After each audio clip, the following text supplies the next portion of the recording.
Hello everyone, and welcome back to John and Mandy Go RVing.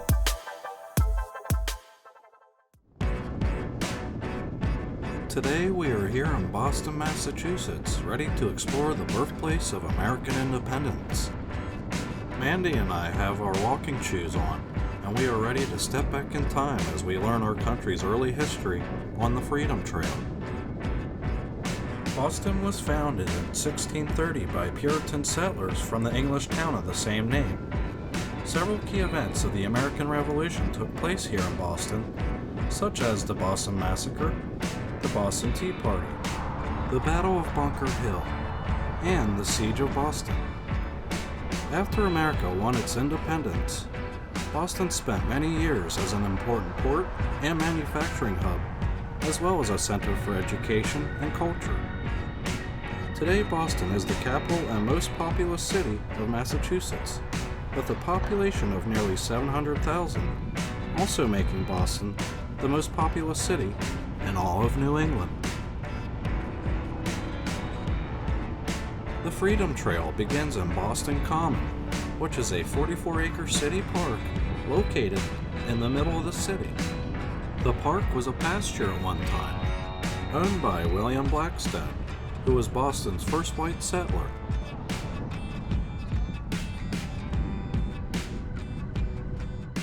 The Boston Commons Visitor Center is located in this building at the beginning of the Freedom Trail. Here you can get a map, souvenirs, and information from their knowledgeable staff.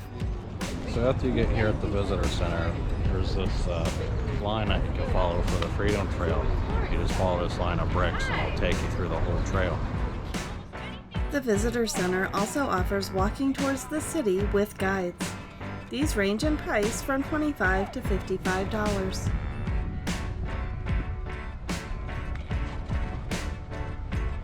In 1634, the people of Boston purchased William Blackstone's pasture, and in return he received 50 acres of his own land. For years, the Common was used as a training field for the militia and as a place for the cattle to graze. The Common is now a place for public celebration and demonstration, a place to escape the hectic life of the city, to stretch out for a bit and take in nature, maybe enjoy a picnic or a game of tennis.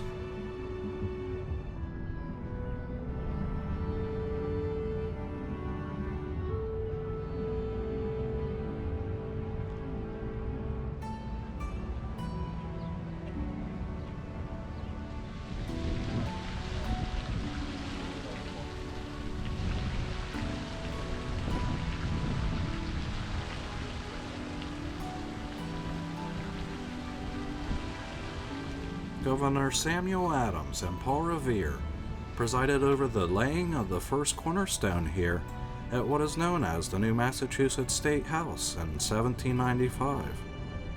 This magnificent architecture was designed by Charles Bulfinch, a Boston local who designed the state capitals for Massachusetts and Maine. Charles also worked on the U.S. Capitol in Washington, D.C. The Park Street Church was built in 1809 on the site of the Old Town Granary. This church boasts many firsts, including America's first Sunday school in 1817, the first Prison Aid Society in 1824, and sent the first missionaries to Hawaii in 1819.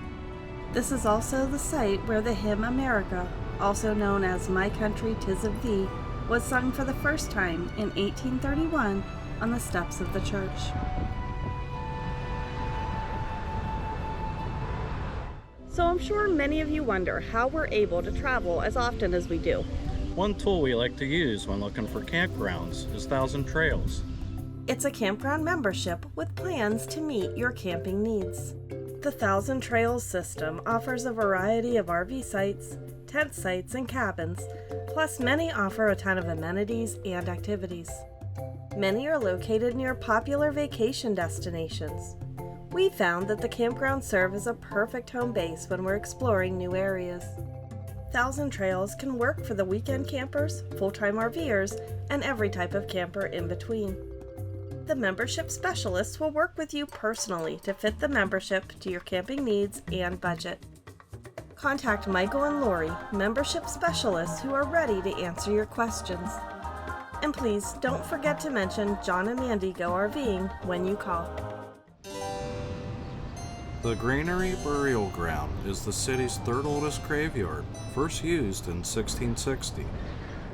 Its name derives from the old grain warehouse that once stood next door on the site of the Park Street Church.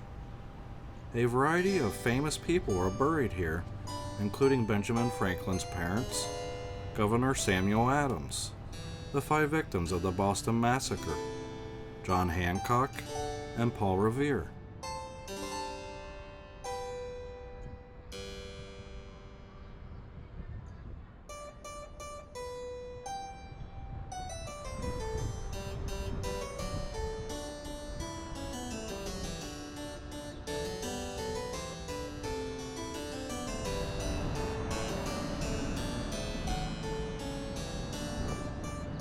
Kings Chapel was founded in 1686 and was the first church to have a pipe organ in New England. It is also the church with the oldest pulpit with continuous use in the U.S., dating back to 1717.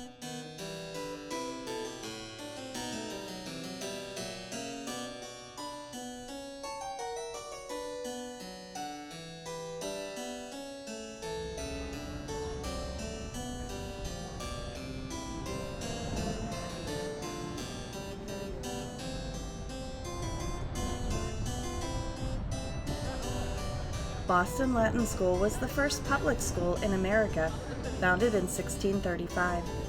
A statue of its most famous student, Benjamin Franklin, is near the marker of the site of the school. Here we have Boston's Old City Hall, which was erected in 1864. Its structure is comprised of a fashionable French Second Empire style. It currently houses private offices and a restaurant.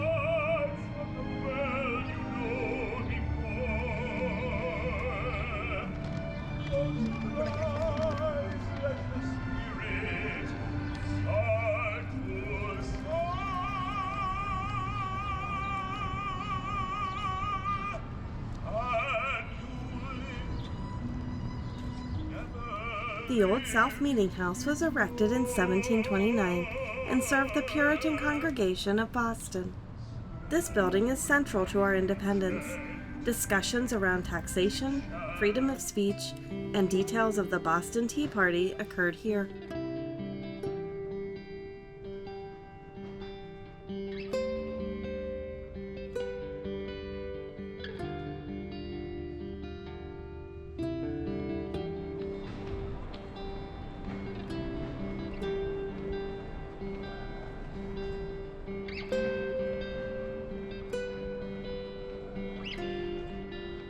The Old State House, built in 1713, was once the most imposing structure in Boston. This was the capital of the colony and the center of the British authority. After the Revolutionary War, the state government left the Old State House when the new one on Beacon Hill was completed in 1798.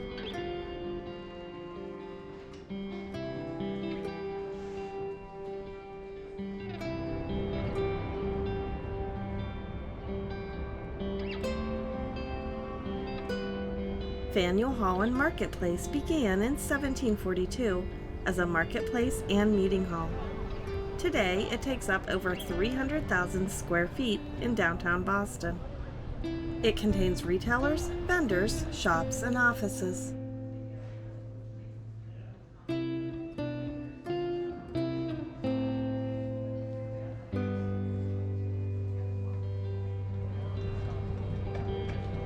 Here we have the North Market, Quincy Market, And South Market. The Quincy Market Food Colonnade has over 30 food merchants with cuisine from around the corner and around the globe.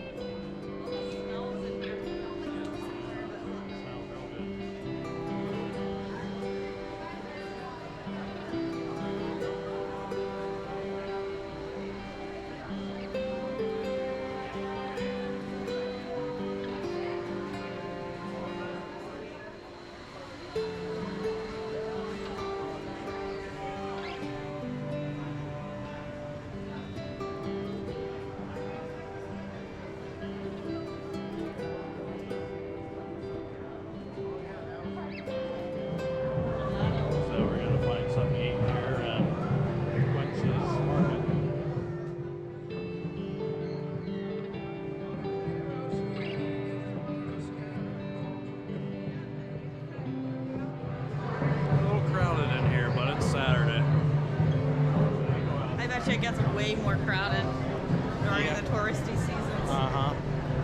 Yeah, we got here before the tourist season kicks in. That usually kicks in around June in Boston.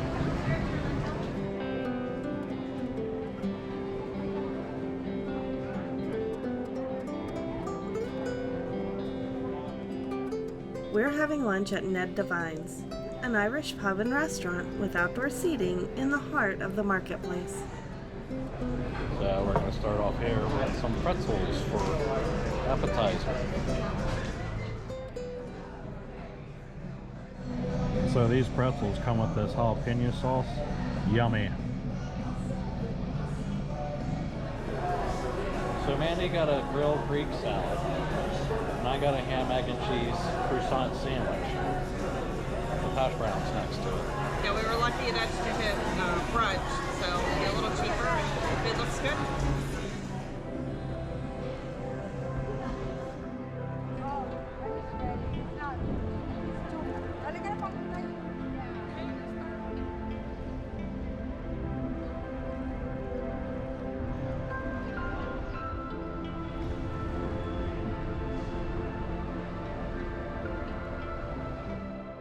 The North End was Boston's first neighborhood, established in the 1630s. It operated as a home for tradesmen and mechanics before turning into a rather rough neighborhood after the Revolutionary War. The 1800s, however, was a turn for the better when over 50,000 Irish immigrants settled here, and, after a while, Italian immigrants moved in. Influences of each era can be seen today in the shops, bars, and restaurants that line the streets.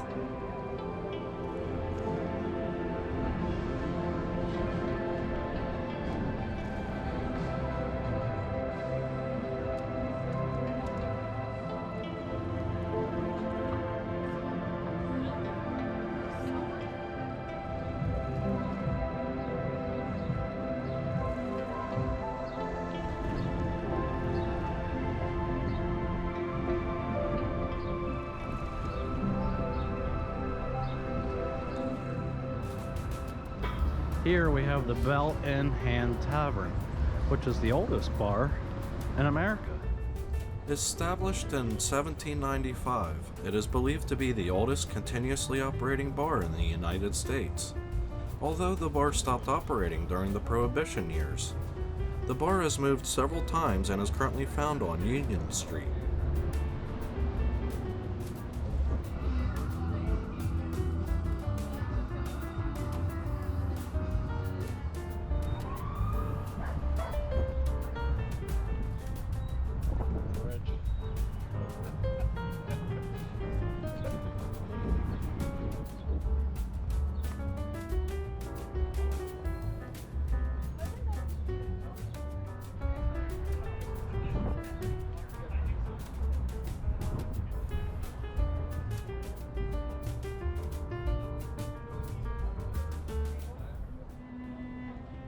This small wooden house is Boston's oldest structure, built in 1676, then rebuilt 4 years later after a devastating fire. Its fame came nearly 100 years later when Paul Revere owned the house.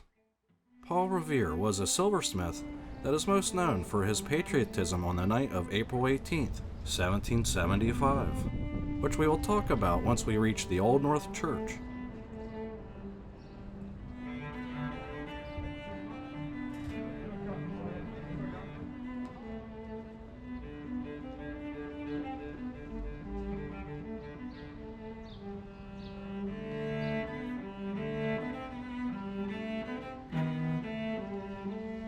The Old North Church is Boston's oldest standing church, built in 1723.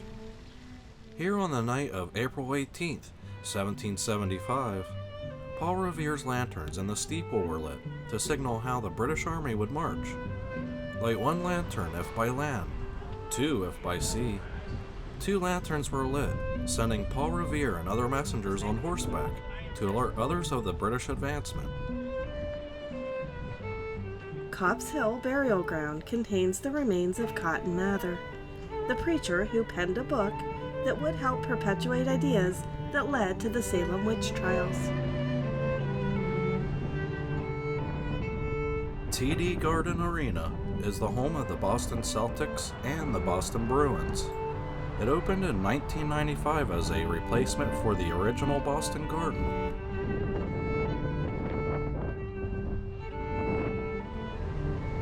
This is City Square Park. City Square Park has been serving the residents of Boston's Charlestown neighborhood since the 1800s. It spans approximately an acre. Boston is such a beautiful city. I never thought it was this beautiful here.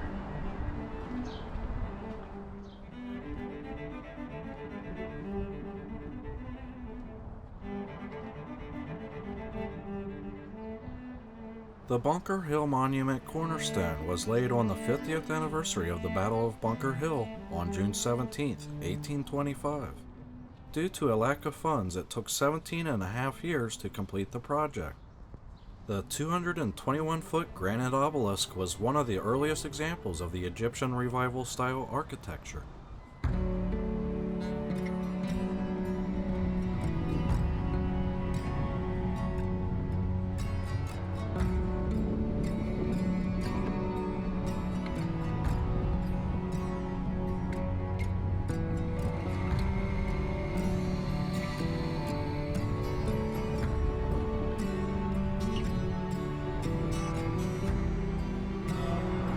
So we're almost to the USS Constitution. Towards the end of our walking today, hopefully, because our feet are starting to kill us. We're now here at the Boston Naval Shipyard, where you'll find the USS Constitution.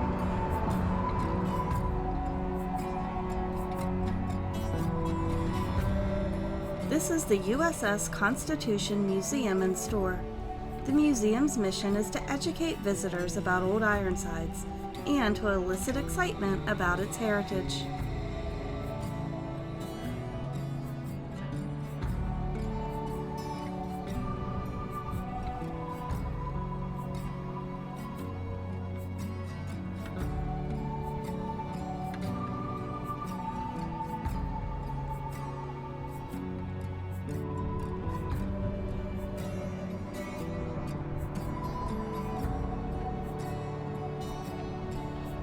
The USS Constitution is the most celebrated ship in American history. It was built here in the Charlestown Navy Yard and launched on October 21st, 1797. The Constitution has survived many battles due to its hull, which is built partially of live oak, which is estimated to be 5 times more durable than white oak. On many occasions, cannonballs would just bounce off the ship's sides, earning its nickname, Old Ironsides. The ship has been restored several times over the years and is open to the public year-round.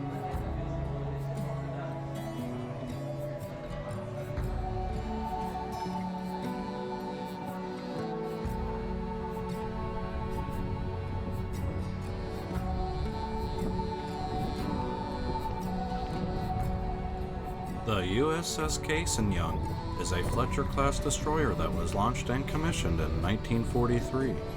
Although built in San Pedro, California, 14 other ships just like her were produced here between 1943 and 1944. The vessel is named after Captain Case and Young, who served with honor at Pearl Harbor and died at Guadalcanal. The USS Case saw heavy action during World War II in Iwo Jima and Okinawa. The Cheers Bar, formerly known as the Bull and Finch, was established on Beacon Hill in 1969.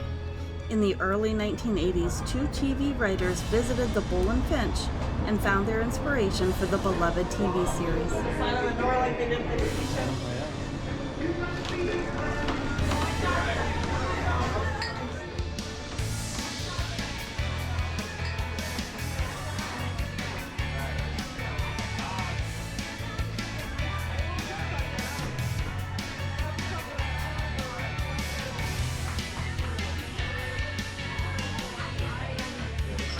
There's a large gift shop on the upper level.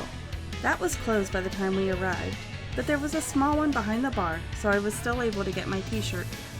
Having a beer at Cheers was a great way to celebrate our day in Boston. So what did you think of Boston today, Mandy? I love Boston. I think it's a great city. We had a really good time today, didn't we? Yes, we did, and I think it's my new favorite city. I was really entertained by everything I saw today. It's an interesting city. There's a lot of green spaces, and then there's all these old buildings and old streets, and then there's these huge, beautiful skyscrapers. It's like everything. Yep, you get a little bit of everything here. And the people are so nice here. Thanks everyone for joining us today, and if you found any of this information useful, please give us a like and feel free to subscribe. Take care everyone.